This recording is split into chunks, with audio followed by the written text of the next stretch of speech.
Alright guys, so I'm going to do a review of this Freeyum Blueberry Soft Baked Bars. I've tried the apple, I've tried the banana maple cookie, so this is one I haven't tried yet, so here it is. Nutrient panel, if you guys want to read it, pause the video.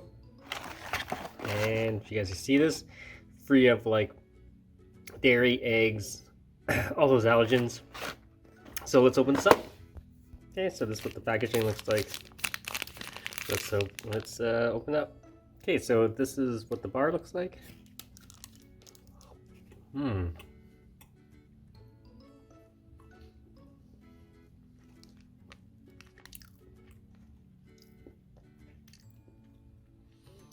Yeah.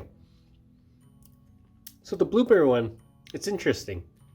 I don't get a lot of blueberry flavor like I did with the apple or even the banana cookie. It just tastes like, let me go over it.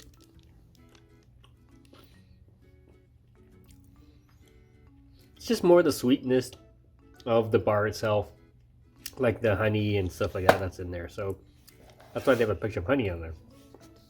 And the oats are there, but there's no real aroma of blueberry. The apple one is, out of all three, the apple one is the one I would choose. So, alright guys, stay tuned for more videos and subscribe to the channel.